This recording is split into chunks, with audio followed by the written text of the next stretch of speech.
What's up, everybody, and welcome back to the channel. Thank you so much for tuning in. This is going to be the first episode of the new year, so definitely excited to kick off 2026. Have a lot of really cool things planned for Pillars Unpacked this year, just so thank you so much for tuning in. This should be a fun episode. Got two more churches to cover from my trip to New York. And I've been saving the best for last, as people typically do. But this is a fun one because today's church is one that I did not know about beforehand. It's one of those that I kind of just like stumbled upon, and it was kind of fun to just like discover that and not really have like any expectation around it, which was kind of fun. So today we're going to be looking at St. Patrick's Old Cathedral in New York City. Obviously not to be confused with St. Patrick's Cathedral, which, yes, is going to be the episode that we cover next.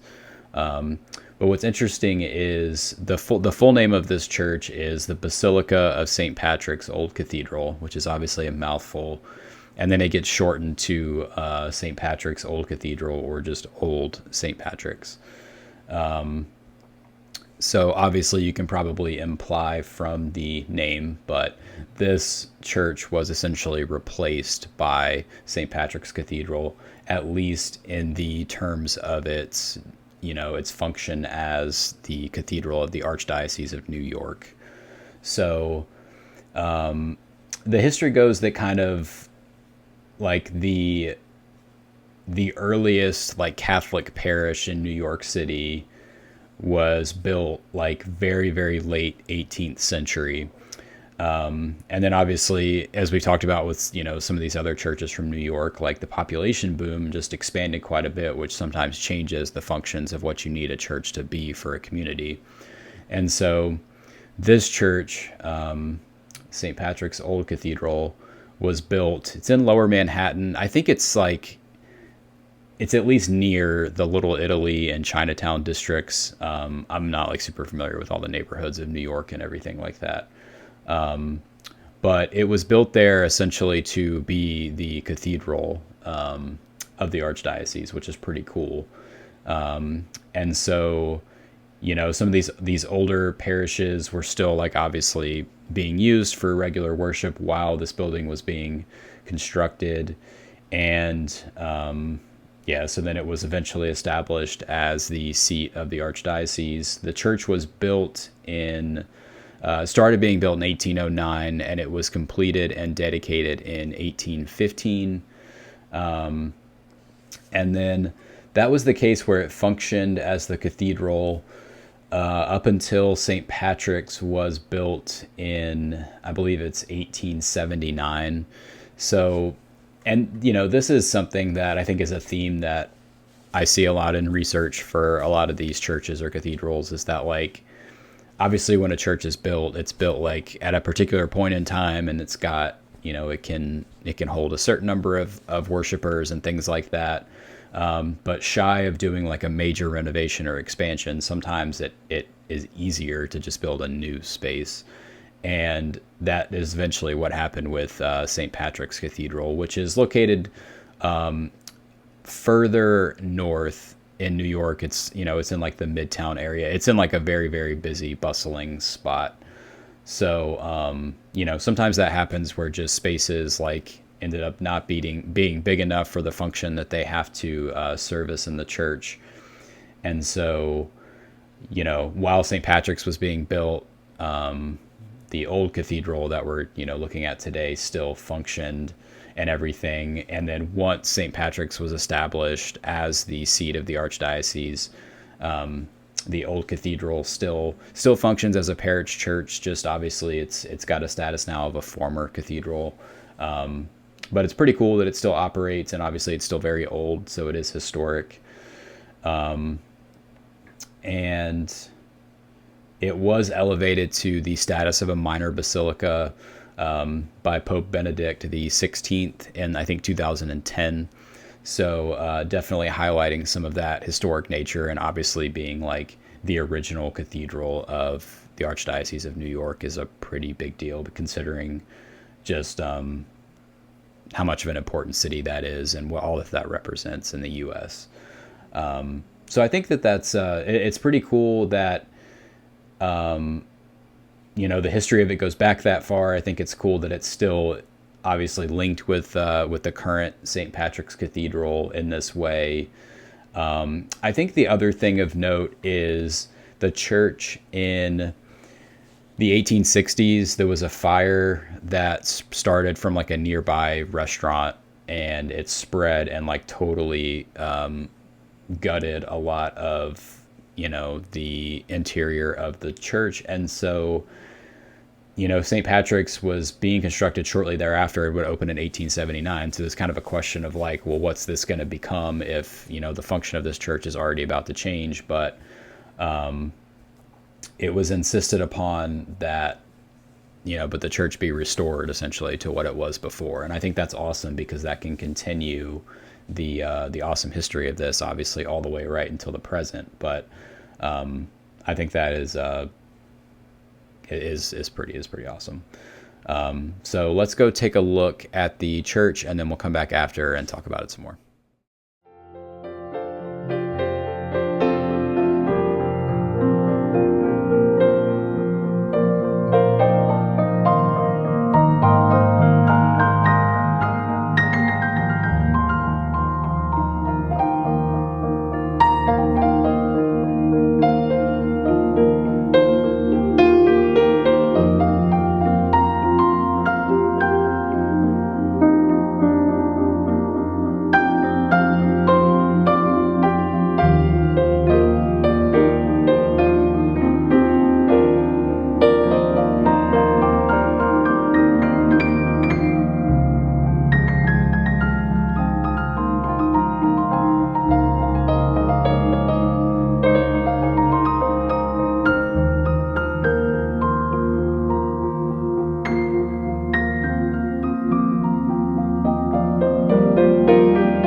highlights. Hope you enjoyed getting to see this church.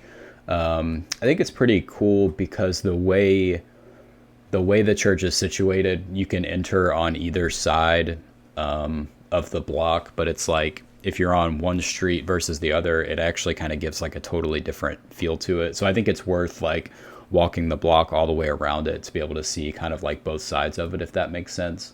Another thing that I think is worth pointing out is the it has like a very famous graveyard and then crypts underneath the church, which they do offer tours of like pretty frequently. So if it's something, that could be pretty cool.